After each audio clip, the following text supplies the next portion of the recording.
Okay, good afternoon, everybody. I think we'll kick off. Just got a couple of more people to come through, but we'll press on. So my name is Chris Pullen. I'm the Group Chief Executive of Staffline. So Staffline PLC covers our recruitment business, whom you're, of course, customers, but also our People Plus business. So I'd like to tell you a little bit about People Plus as well, because we provide some relevant services, and I think it's good to know some of the great work that we do in different sectors. Enabling the future of work, just a little bit more about why we talk about that, and we sort of give this meeting that title. Well, really, it's what we decided to repurpose Staffline to about a year ago. So a year ago, I took over in this role as Chief Executive, and Mark became the Managing Director of the recruitment business. And we set about repurposing the organisation and for the future, really, recognising that it's a very tight labour market. So as we heard this morning, the tightest labour market for 40 years, record low unemployment,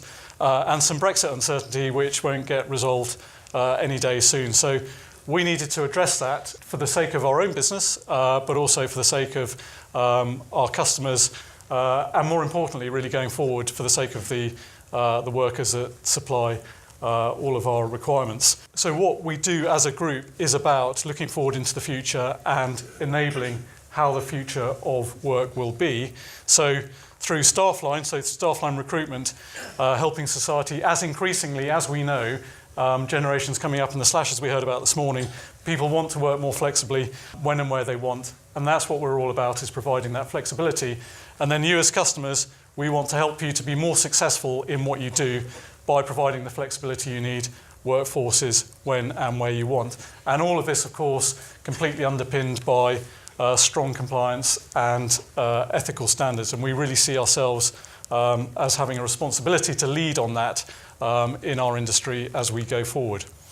And in our People Plus business, which is different, and I'll tell you what People Plus now does in 2 seconds, but all about helping people long-term unemployed into sustainable work, building a skilled workforce for the future. We work a lot with the prison community, so we run, for example, the Warwickshire and West Mercia probation service, so supervising low-risk offenders when they come out of prison in this area, and we also provide training in prisons. And the jobs that people get when they come out of prison is crucial to rehabilitation, and they're also an important feed into the workforce for the future. And we're also providing services towards a healthy and diverse workforce and supporting independent living. We're now the market leader in apprenticeship training. So we deliver about 10% of the apprenticeship training in this country, and we've got a rapidly building market share of that. Now, of course, we heard this morning that the levy isn't exactly a success, but we are part and parcel of that lobbying and influencing with government to say, actually, this should be a skills levy so that we can use it for more appropriate skills training that we are very good at doing. Back to Staffline recruitment. We set about a year ago of, as I said, of reshaping and repurposing the organisation for the future challenges that lie ahead, that we can clearly see in terms of the workforce. And we've set about that in those sort of key areas there. So leaders in digital innovation. You saw the race, how we're addressing the race for candidates this morning in those short videos. In our sector, in blue-collar industrial recruitment, deploying 60,000 people every day, we are absolutely trailblazing in that and leading the way. And the reason we can do that is because we've got the resources to invest in that technology that we see as so important for the future. And of course, if we're a smaller organisation, then that investment wouldn't be worth it. And then leaders in worker engagement. So last year, we, if you were here, we set out our vision of really developing our organisation to be extremely focused around experience management. And we recognise that better engaged workers, and everybody knows and understands this, but better engaged workers are more productive and stay longer. So more productive is obviously better for our customers, and stay longer is better for both of us. So the big question behind that is actually, how do you improve worker engagement across a large blue-collar workforce? So we put a lot of thought into this and developed a methodology which we believe is totally unique. So what we're seeking to do is to completely change the way our workers view and experience their life with us. So it's sorting out the little points that all add up, that make the real difference. And we found that it makes our workers feel properly looked after, and their engagement feedback has gone up tremendously over time. So that's making already a really big difference to, firstly, how connected we are with the workforce, but also our retention rate. So we've really increased the length of service, the length of time people stay with us, and obviously the longer our workers stay with us, then the less people we have to hire in at the front end. So we talked about it at the beginning of last year. We've now got some really definitive results on that, which are very, very positive indeed. So we're very excited about how that is going to progress into the future. So now I'm going to introduce Bruce Daisley, who's our guest speaker for this afternoon. So Bruce is author of a number of best-selling books, notably The Joy of Work on improving work culture, and for his day job he's Vice President Europe at Twitter. So sort of super experienced, not only of course in the technology and the sort of things that we're talking about deploying now and into the future, but really an expert in engagement experience and how workforces work. So, Bruce, over to you. Thank you. Thank you. Thank you very much for having me. So I know what you're inevitably thinking. You're thinking, what does this guy with the fancy Silicon Valley firm job know about work culture? But what's actually happened, I found myself over the last couple of years really being fascinated by it and studying it. And largely because I was witnessing in the people I worked with the thing that's becoming more and more common, which is the phenomenon of burnout. And I was witnessing burnout in the people I was working with. I became fascinated with why that was happening to office workers, and started doing one or two things. I firstly started doing this thing on the left-hand side here. This is a podcast you're never going to listen to. And I know you're never going to listen to it because you're just not a podcast person, are you? Or you never get... So I've chatted to bigger audiences than this, and I've really gone hard on selling that podcast, and the listening hasn't gone up. So I'm just going to take it on trust that we're not going to listen to this podcast. But if you were, I've spoken in the last couple of weeks to Amazon warehouse workers. I've spoken to someone who works in the NHS. I've spoken to police, office workers, so all manner of people, to try and understand how we can make our jobs more enjoyable. And what I'm going to do for you is I'm going to summarise, for all us non-listeners in the room, I'm going to summarise everything I learned from spending the last couple of years doing that and studying that. I did put some of it into this book as well. But so I'm going to try and sort of demonstrate for you what I've learned. Broadly, the situation we all find ourselves in, I mentioned that there's a burnout epidemic. And one of the things that has been experienced, I think, in a lot of workplaces, from warehouse work to office work to everything in between, is the growth of this burnout phenomenon. And it's partly down to the way that work has changed in the last few years. Work has transformed, work has evolved. One of the most remarkable things that's happened in the last 15 years is that anyone who is expected to be connected to email has seen their average working day go up by 2 hours a day. So the average working day has gone up from 7.5 hours a day to 9.5 hours a day, as we're expected to stay connected to our devices. And the consequence of that is that if you measured stress levels, like the signal strength on your phone, half of all people who check their email for 2 hours a day outside of work are on 4 bars of stress. They're on a full signal of stress. So we've created a working environment, and this is one of the reasons why burnout has grown, is we've created a working environment where all of us, just by sitting on the sofa and interrupting line of duty by just checking on our emails one more time, all of us have created an environment where we're sort of living on our nervous energy far more than ever before. And what I was fascinated with was, what can science tell us about this? So what I'm going to try and do is take you through some of the science I've seen, some of the evidence I've seen of how we can improve work. I mentioned sort of one of the trends is that stress levels growing.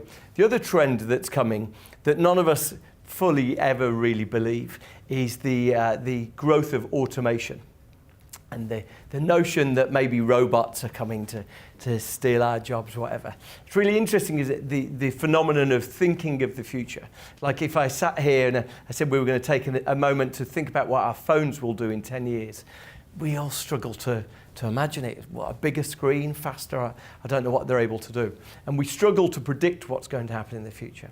And that's one of the challenges. The one thing that seems pretty clear is that automation will largely go into areas of jobs and areas of work where humans will focus on the areas that computers can't do. And humans are better at dealing with unpredictable things, dealing with things that maybe require a degree of creative input, a bit of sort of creative thought. And so the most important for us to think about is how can we evolve our jobs so that they complement computers. Now, I'll talk a little bit about that as well. Every time I hear someone talk about the intrusion of computers into work, I always think of this tweet, which is the feeling when you realise the robots will steal your job.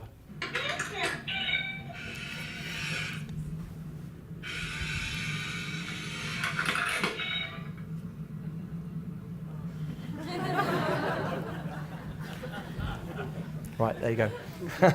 Right, here we go. One of the things that often when you see people talking about the future of work, there's this guy here, a guy called Simon Sinek. And Simon Sinek has become quite famous as like a workplace guru, because he says that the secret of motivating workers, the challenge that all of us have got, the secret of motivating work, he said, is to answer the question why. So when you get people to answer the question why they do their jobs, motivation comes from that. And one of the things that's often referred to as purpose. So the notion that if you get people to understand the purpose behind their job, it has a critical part in motivating them. And there's definitely some truth in that. This is a photograph from a kitchen, and one of the things you find about kitchens, we believe that the reason why sort of kitchens are often open in restaurants is so that we can see the food. But actually one of the most amazing things is that when people who work in kitchens can see the people consuming their food, the quality of the food goes up. So actually when people feel connected to why they're doing their job, there seems to be really good evidence that that has a strong effect. Another example of it is that if you get people who are fundraisers, charity fundraisers, to actually meet one of the recipients of their charity donation, their fundraising, if you get them to meet the recipients, the evidence suggests that the amount they raise goes up by about threefold, 300% increase. So it seems that the more we're connected to a reason why we're doing our job, you do get strong evidence that people feel more proud of doing their job, more happy to do it. And the challenge, of course, is that enough in its own right? The reason why I wonder whether purpose alone is that helpful is if you look at organisations and professions that are strongly based on purpose and strongly based on a real clear motivation why you'd go and do that job. People working in the NHS, people working in education. Actually, what you find is that the burnout levels in those professions are even higher than in the rest of the workforce. So purpose on its own doesn't seem to be the answer. And I think the critical thing that we need to think about when we're looking for what the science can teach us about improving work is we need to look at not only answering the question why people go to work and why they do their jobs, but how they do their jobs. What are the ways that we can use science to improve things? So I'm going to try and show you a little bit of the science now and a little bit of the evidence. One of the challenges, I think, that when we think about modern work is all of us have got inside of us something that one guy described to me as, he said, I think I'm one of the good employers, but inside of me is an 18th century mill owner. And when people aren't at their workstations, when they aren't at the place they're meant to be on time, the 18th century mill owner presumes they're slacking. And I think all of us, especially as now we've found ourselves connected more than ever before, with more demands than ever before, have often got an 18th century mill owner inside us. So we're not necessarily trusting that people are doing their jobs properly. So that's one of the challenges. As work has evolved, as work has evolved into being more flexible, often the place that people can do their work can be more flexible. We need to try and repress that 18th century mill owner inside us, try and allow people to maybe adapt the way they're working. So firstly, let me show you one of the first bits of science that I think is most fascinating. And I mentioned before that half of all workers who check their emails outside of work for 2 hours a day have recorded sort of 4 bars of stress. The reason why I think that's especially interesting is if you look at the work of a guy called Jack Pansep. So Jack Pansep was a very famous pioneering neuroscientist. One of the things that Jack Pansep did is he studied rats. So he sort of spent a lot of time studying rats as an entry point into studying mammals' brains. Here's one of the things he said. He said that effectively in any mammal's brain, whether it's human, monkey, rat, any mammal's brain has 7 systems operating in it. So the most dominant of all of those systems is something he called the fear system. He says it's the most dominant. It's effectively, when that kicks in, it dominates and it prevents anything else. He looked at the other systems. One of the systems he said rats actually share a very advanced version of with humans is something he called the seeking system.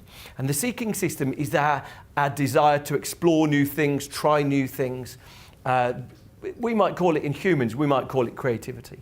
He said rats have got a really advanced seeking system. It's why if you ever find yourself in one of those battles against a rat as a rodent pest against you in your house, you'll find that they often do remarkable things, find their way into places, damage things that you won't expect. They've got a very advanced seeking system. But here's one of the things that Jack Pansep found. He found that any time that we activate our fear system, it prevents our seeking system from operating. And the way that he observed that, he took 2 rats, and he put 2 rats in a cage, and he took a piece of cat hair. Now, these are rats that often have never seen cats. You can observe this in rats as young as 19 days old. He put a piece of cat hair in their cage. Now, the rats, when they were just in the cage on their own before, 2 rats in a cage, within 5 minutes, you can count, they do about 50 instances of seeking. They're pulling on things, they're biting things, they're climbing in new places. Until you put the cat hair in the cage. And when you put the cat hair in the cage, they go from 50 instances of seeking in 5 minutes to 0. And the fascinating thing about that is that you can take the cat hair away, you can clean the cage, you can return them to an environment where that stress has been removed, that fear has been removed, and they don't return to the same levels of creativity. In fact, the highest they get to is after about 4 or 5 days, they get to about 35 instances of invention and creativity. Now, I think the critical thing about that is that when I mentioned that half of all of us are on 4 bars of stress, it just means that when we're thinking about our brains and our brains as problem-solving units, every job, almost without exception, requires us to bring a bit of initiative, a bit of creativity, a bit of how about thinking. If we're operating on stress, it seems that stress is one of the things that prevents us from doing that.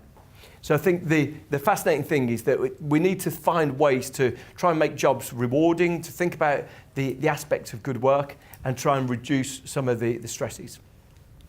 One of the other things that Jack Pansep was very good at is he said that he was able to make rats laugh. And I thought I would illustrate a rat laughing for you now. So he got one of those devices that David Attenborough might use to listen to a bat, and a little sort of sonic device, and he tuned it down a little bit. And he said this is the sound of a rat laughing. So it's apropos nothing, it's just a mere distraction, but we're about to hear a rat laugh.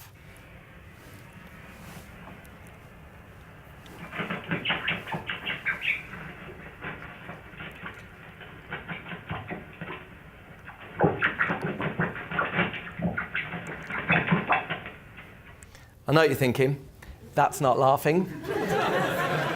So he said, obviously other people mentioned that to him. He said, here's what I'll say, if the rat runs and follows my hand around, let's take it on trust that the rat was loving it. So let's have a look what happens when he moves his hand.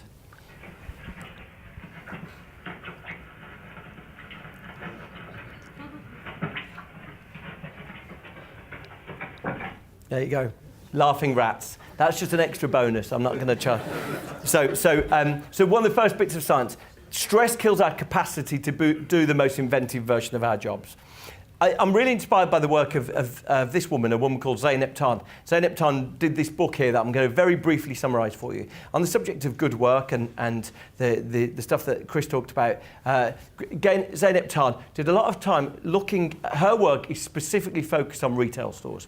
She wanted to understand whether there was a correlation between companies that went out of their way to give good jobs to their employees and whether they were more profitable. And in fact, what she observed is that there was a very strong correlation between firms that gave good jobs to their employees and firms whose results were higher. So she makes a point in the book, the assumed trade-off between low prices and good jobs is a fallacy. And I think one of the things that has led to that expectation, the notion of those things being related, is the fact that organisations like Walmart in the US have done that. But her point was really clear that, in fact, that's quite often a decision. And the reason why working with Chris and Mark, I'm so inspired by the stuff that Staffline have been thinking about, is that actually there seems to be a really good correlation between thinking about the worker experience and the results of the firm. She looked at a number of firms. Quick Trip found that their profits were significantly higher by focusing on giving good work.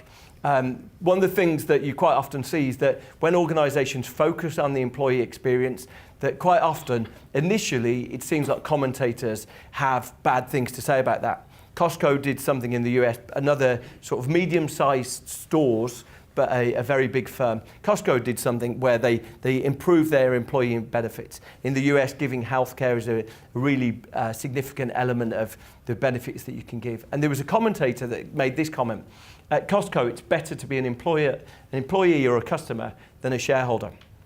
By giving a good worker experience, the critics said that maybe that was going to damage their profitability.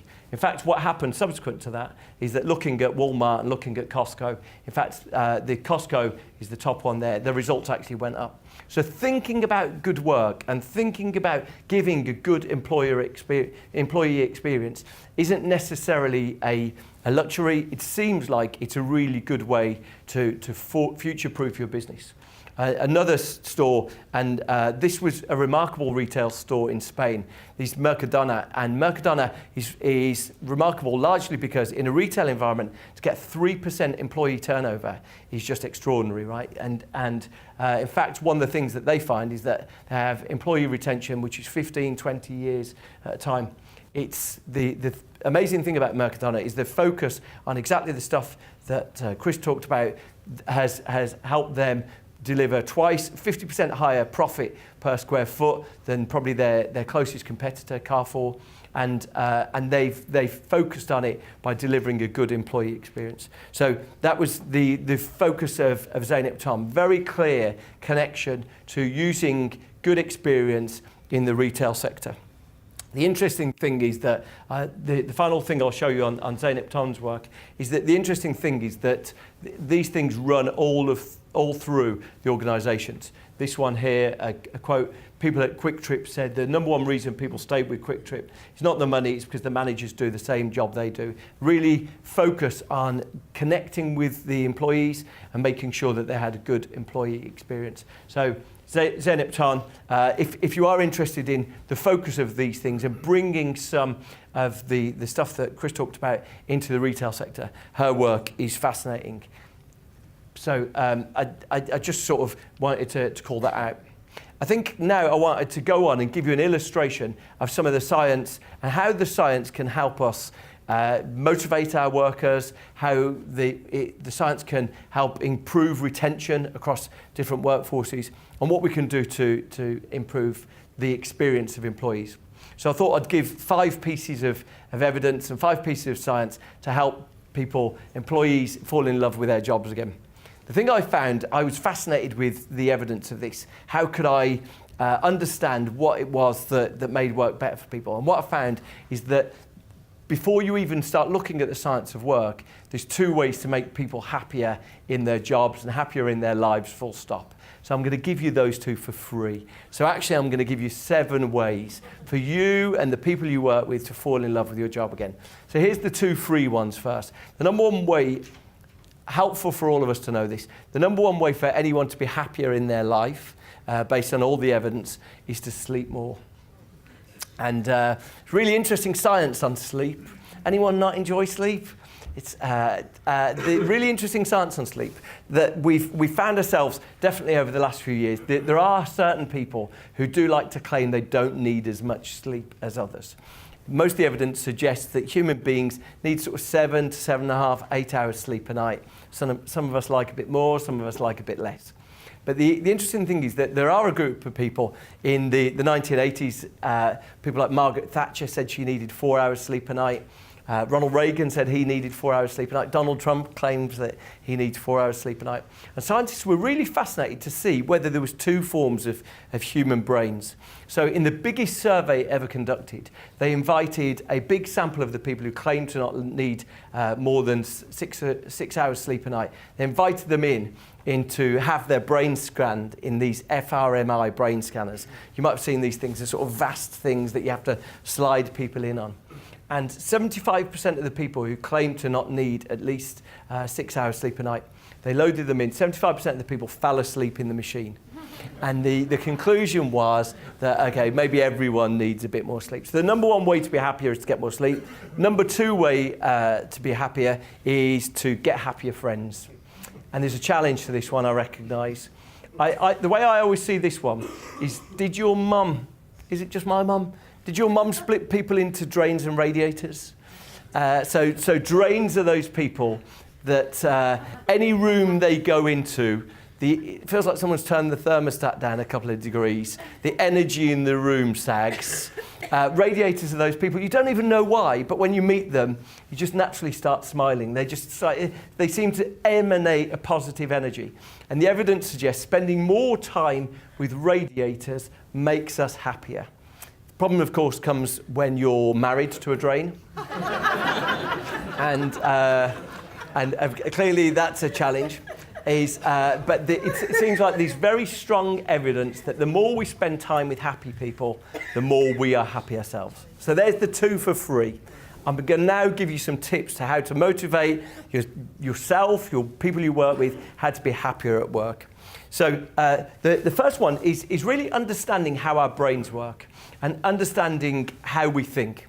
One of the things that you observe in this is that the way our brains work is that there are a number of different motivations. One of those differences is the difference between extrinsic motivation and intrinsic motivation. What you find is that when we focus explicitly on extrinsic motivation, money, we often get different results than when we focus on intrinsic motivation, trying to make people feel like there's a challenge, a reward, there's a problem to be solved in our jobs. We observe it quite a lot. You can observe this in kids. If you get a group of children who enjoy doing art together, and you tell them that you're going to give them a prize for who does the best art, you observe that the quality of the artwork goes down.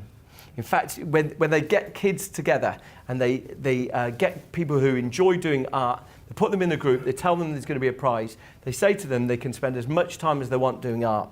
They go from loving art to actually spending about half the amount of time on art. There's a strange thing. When we're thinking about workers, therefore, we not only, clearly, all of us come to work, all of us do our jobs for the extrinsic motivation. Money plays an important part in it. But making people feel like they have an input, they have a degree of autonomy in their jobs, seems to be a really important part from how people can feel motivated in their jobs.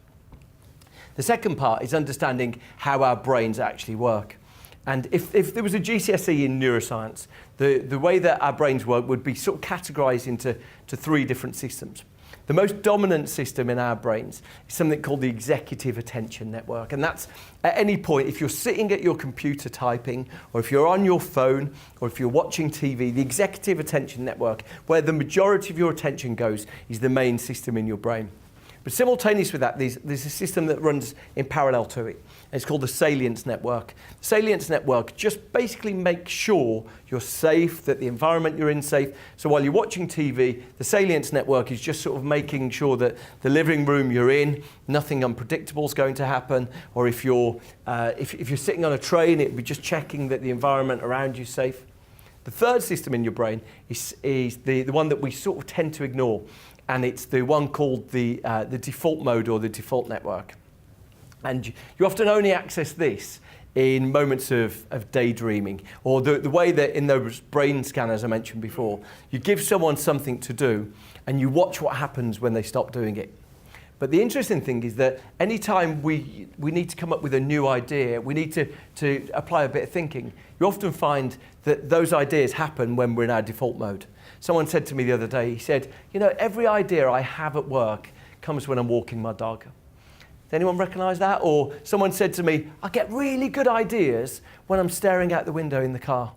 And often our default mode is the place that we find the most creativity.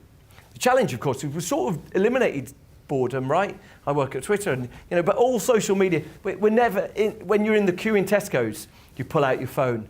When you press it used to be that when you called the lift, you'd press the call lift button. You'd wait about 4 seconds, and then you press the lift button again. Then you press it again.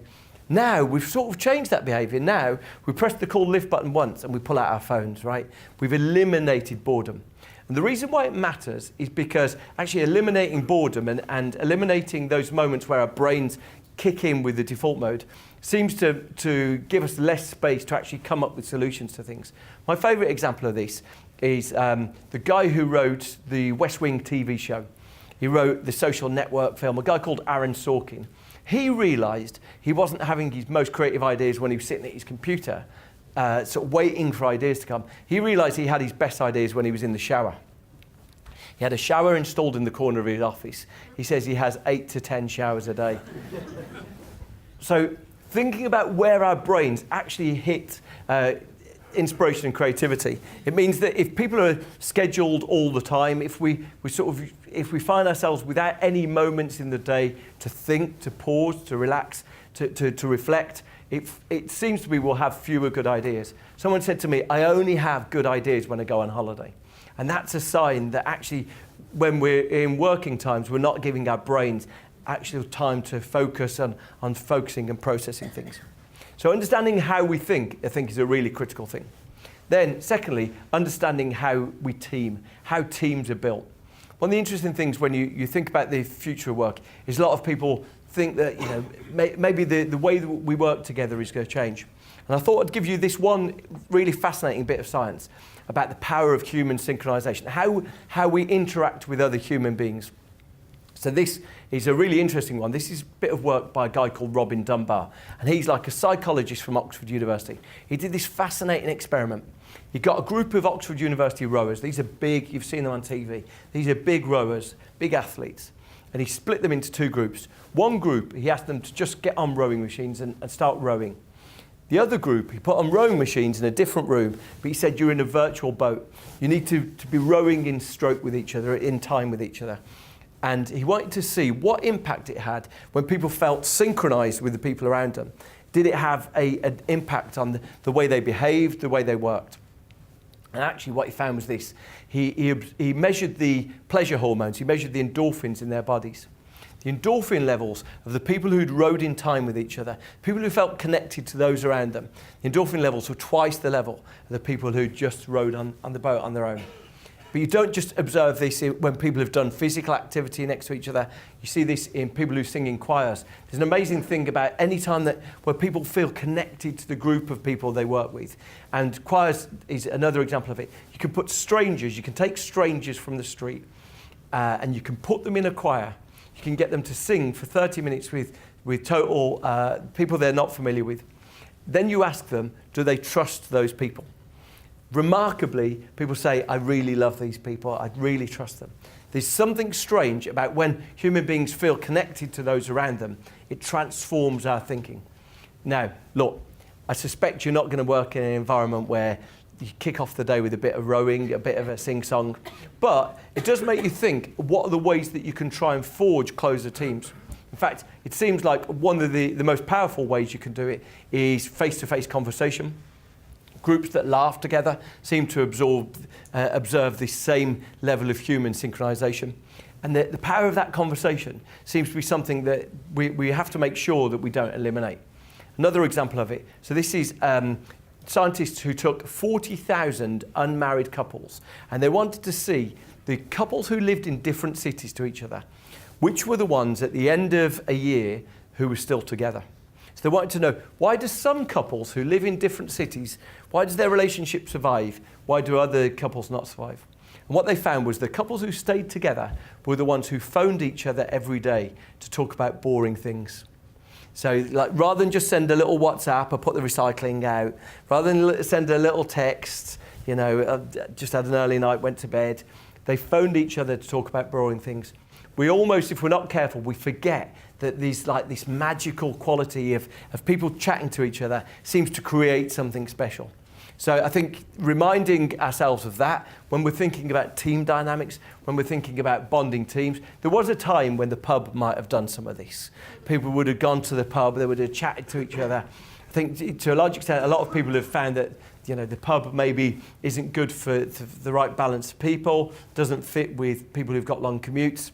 But there was definitely a value in teams coming together, thinking about moments where they're almost socially connecting as well as focusing on their jobs. Next, this is related but slightly different. And this is thinking about how we work together in different ways. So think about how we relax. And this is an example. Sometimes the Swedish tradition of fika is one example. Fika is like a posh word for tea breaks. And in organisations like Volvo, in IKEA, they talk about it. But the reason why I sort of put it on here now is that there seems to be really good evidence in people spending time almost in a pause, in a downtime, in an interaction, has a really strong benefit on how they connect with each other. So this is a really fascinating bit of work that was done in a call centre. And they developed a really brilliant piece of technology which sort of tracks the interactions between people, and it tracks how people relate to each other.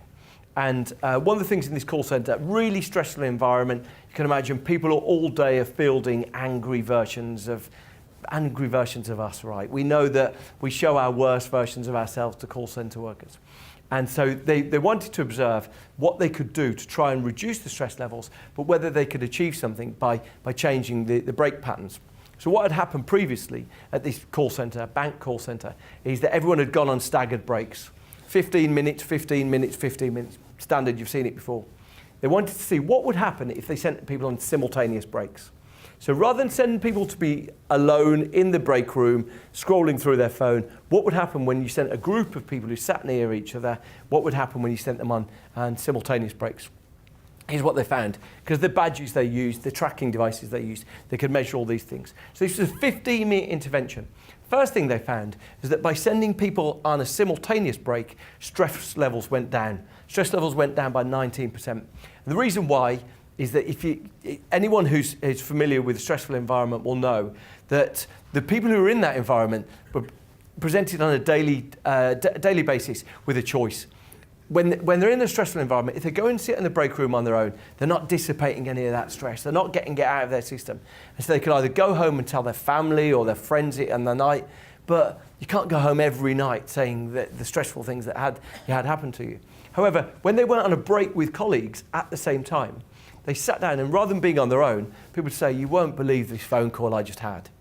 But what they didn't expect is what happened next. So by sending people on a simultaneous break, not only did it reduce the stress levels, did it build the cohesion between the teams, but it also had a massive uplift they hadn't expected. The performance levels went up by 23%. The equivalent in this call centre here, that was the equivalent of more than a decade of extra experience, of someone who effectively upskilled themselves. And the reason why was this. People would come off a phone call and go, "You won't believe the call I've just had. I just had the call from hell." And someone would say to them, "Right, when that happens, here's what you do." And it became this sort of live coaching. It became this environment where people effectively were upskilling themselves by doing the same things. The amazing thing about this is it was a completely free intervention. These people were already going on a tea break. But it's just a good reminder that when we think about people in teams rather than as individuals, there seems to be a really strong uplift from it. So fascinating, completely free intervention. They said that this made them about 20 million quid when they introduced this across their whole organisation. So fascinating to see how really small interventions, thinking about people as groups, thinking about how they bond together, seem to have a really strong uplift. Next one, thinking about how we settle in. I think, the reason why I think the work that Staffline have done is so inspirational is that thinking about those things at scale seems to be incredibly helpful. But this was a work, again, from a call centre by a guy called Dan Cable from London Business School. And they wanted to understand in call centres where you've got a large number of people starting all the time, was there a way that they could bring people through that onboarding process so to try and transform the results? And they did this free intervention. So this was just at that onboarding that big organisations have sort of once, twice a week, bringing people in. And they gave this as an exercise. Again, it was a free exercise. It was a 15-minute exercise.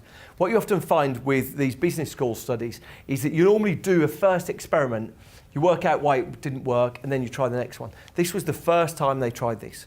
They gave this exercise. I'm going to show you all the words of it because it's sort of about a 40-word intervention. So they gave to new starters sitting amongst themselves, so without any supervision, they said, we want you to spend the next 15 minutes on this exercise. And they gave them this card. What's unique about you that leads to your happiest times at work? Reflect on a specific time when you were acting in the way you were born to act. Right, so far, so trivial, right? It doesn't feel necessarily why there should be a reason why that worked. But the effect of it was remarkable. So the 12-month retention of those people, call centre environment, high-stress environment, the retention of those people went up by 50%. But the thing that they hadn't expected was the impact on customers. So if you looked at the call centre environment, they measure a lot of customer satisfaction. And what they found is the average customer satisfaction score for customers who came through that call centre was 61, a score of 61. The people who'd been on this process, the call centre, the customer satisfaction went up to 73. So it's about, if you put the numbers together, it's about a 20% uplift from a free intervention. In fact, they went on and they developed it and they improved it and they got more scores from that. But it's a good reminder that often when we're going into a new environment, maybe an environment we don't expect to be in for very long, we don't know how long we're going to be involved in it, actually something that brings us closer, that makes us feel like we're more connected to the organisation, seems to have a very quick accelerating effect. So fascinating work. They've gone on to sort of develop that and improve it since. I'll show you one final bit. And I think this is an element that we often neglect and we often don't pay attention to. I thought the obvious place to start here was the 12th century. I'll show this first. So this is Reed Hastings. Reed Hastings, the boss of Netflix, he says their culture there, he says the only culture that's worth having is reminding ourselves that we're a team, not a family. Never trying to build any sense of belonging. And the reason why I think that might be a mistake is that when you can develop any sense of affinity amongst a team, it seems to develop good results. So here's the guy I said I was going to mention. This is the 12th century Holy Roman Emperor Frederick II. He did an interesting thing that I think helps us think about Maslow's hierarchy of needs. So here's what he did. Here's the experiment first off. I don't think he would be a popular boss. So Frederick II did quite a few pioneering experiments. He was ahead of his time. He was convinced, here's one of his experiments, he was convinced that that he was going to be able to see the human spirit escape someone's body. So the way he wanted to do that is he got a barrel and he hammered a man into a barrel, and then he had someone cut a hole in the barrel and he waited for the man to die. And he wanted to see the human spirit leaving the barrel as the man died. Turned out he didn't see it. He did another one. He got two guys from a local village. He fed them a hearty meal.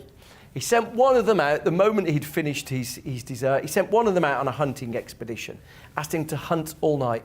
Sent the other one for a good night's sleep. When the hunter got back in the morning, he slaughtered them both, cut them open, had a look whose food was more digested. So he was a bit of a rotter, this fella. Not sure what his employee engagement score would be. Anyway, the final one that I thought, this is the one that's interesting. He took some babies. He was convinced that the German that he spoke wasn't the natural language of babies. Seeing animals around, he heard their native chirps and barks. He thought there must be a native human language. So he took some babies off their mums. He took them at the moment they were born. He gave them to nannies, and he said, don't look at the babies, don't nurse them, don't give them any attention, just feed them and change them. Because he wanted to see this natural human language evolve. And the only issue with it was that half of them died. And they died because it seems like, as human beings, when we don't feel a sense of belonging, we don't understand what the point of things are. So I think all of us are familiar with Maslow's hierarchy of needs. And Maslow's hierarchy of needs says the most essential needs of human beings, food and shelter. After that is a sense of belonging.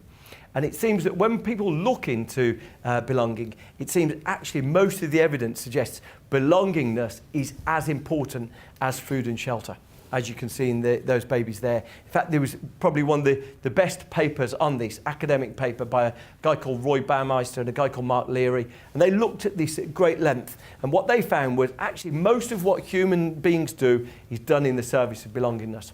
So why does that matter? Because as employers, then if we think about when people don't feel any sense of belongingness in our organisations, when they don't feel that the place they're coming in to do a day's work, that they feel any connection with, maybe they won't do their best possible work. And I think as employers, anything that helps us bring that sense of belongingness helps. In fact, the evidence is really strong on this. If you look at the evidence, this was work by a woman who studied 300,000 individuals, and what she found was when you observe loneliness in adults, it is a bigger cause of early death than actually something like obesity. She said effectively, Julianne Holt-Lunstadt, she said effectively that being lonely is the equivalent of smoking 15 cigarettes a day. And what we find is that 42% of British workers say they don't have a single friend at work. So these are genuine things. If we can find any way for our workers to feel like they have a friend at work, it seems to be it has a positive health benefit. It's what one woman, Sigal Barsai, called companion at love. Finding a way for people to feel like they've got a friend at work seems to be one of the most effective ways to actually accelerate their sense of belongingness and their sense of performance at work. So I think the more that we think of ourselves not necessarily just as employing workers, but trying to employ people who feel like they connect and they feel like they're in a team, it seems like it actually improves our results. So I mentioned I was going to sort of give you a whistle-stop tour through some of the science on this. Hopefully I've tried to give you some illustrations of some of the things that science has given us pointers about. Science over the last few years is sort of giving us directions of how we can improve work. I mentioned before that the challenge of modern work is that half of all of us are on 4 bars of stress. And so thinking of a way for people to maybe try and eliminate some of those elements of stress by using some of the evidence there seems to be incredibly powerful. So thinking about how we think, that's thinking about activating those shower, daydreamy thoughts. Thinking about how we team, how can we feel connected to the people around us. Thinking about that downtime, the benefit of relaxation, those tea breaks that helped improve the productivity in call centres. Thinking about how we settle, that's the call centre workers who were told to think about their best selves at work and when they did best work. And thinking about how we belong, the importance that actually we do a better job and we feel more positive, we feel more healthy when we feel connected to the people around us. So, I'm inspired by the stuff that Staffline do. I was delighted to get the invitation to come and share some of the things that I've learned. Thank you very much.